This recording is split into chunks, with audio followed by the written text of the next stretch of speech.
So hey guys, welcome back to our new video दोस्तों। और मैं उम्मीद करता हूँ आप सभी लोगों ने डिस्क्लेमर पढ़ लिया होगा। This video is only for education purpose, no buying and selling recommendation to anyone. आज हम जिस शेयर की बात करने वाले हैं उसका नाम है पीसी ज्वेलर्स दोस्तों।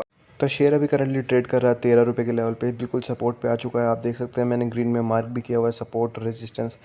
अभी कुछ दिनों पहले शेयर अपने रेजिस्टेंस पे था क्योंकि उनका क्वार्टरली रिजल्ट आया था, बहुत ही बेहतरीन रिजल्ट आया था।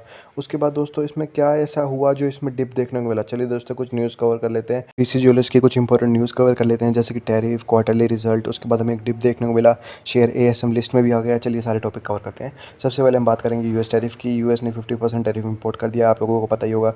पहले 25% किया, उसके बाद दोबारा 25% और कर दिया।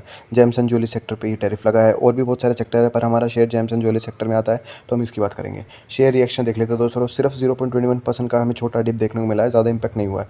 ये ज़्यादा इंपैक्ट क्यों नहीं हुआ है? क्योंकि दोस्तों यूएस में इस शेयर के ज़्यादा ब्रांड स्टोर इतने ज़्यादा है नहीं, तो वहाँ पर इतना ज़्यादा काम होता नहीं है, इतना ज़्यादा है नहीं कुछ। तो इसलिए इंडिया में ही इनका ज़्यादातर काम होता है, तो इतना ज़्यादा हमें टैरिफ का असर देखने को नहीं मिला। अब हम सेक्टर सेंटिमेंटल की बात कर लेते हैं। थोड़ा सा कोजन की बात है, लेकिन ज़्यादातर इंपैक्ट मतलब इतना इंपैक्ट नहीं हुआ, लिमिटेड इंपैक्ट रहा।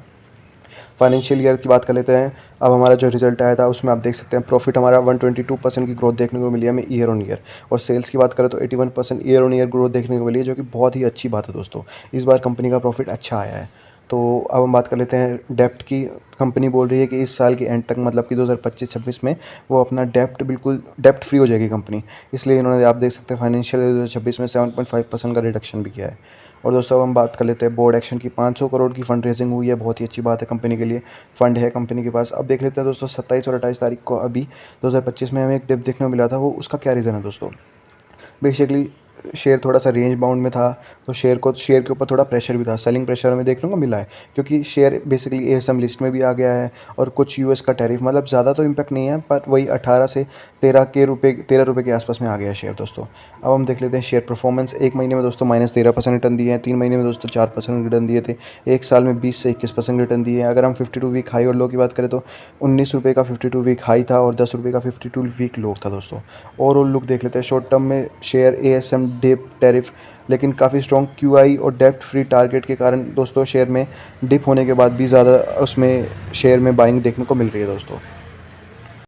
अब हम बातें कर लेते हैं कंपनी वैल्यूएशन की। मार्केट कैप 8,620 करोड़ का है, पी रेशियो 14.80 का है, डिविडेंड यील्ड बिल्कुल है ही नहीं, बुक वैल्यू 9.61 है, फेस वैल्यू 1 है, प्राइस टू बुक रेशियो 1.37 है, आरओसीई -4.27% है, आरओई -21% है।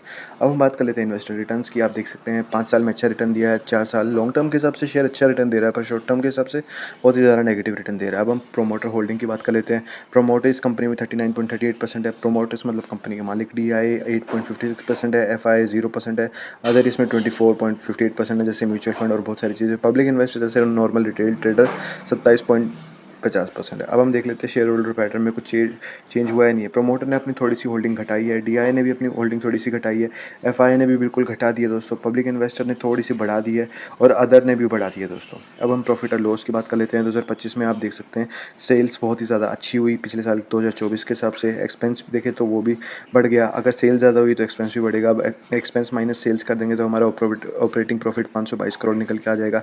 पिछले साल के सबसे बहुत ज़्यादा अच्छा है, पिछले साल तो नेगेटिव था बिल्कुल।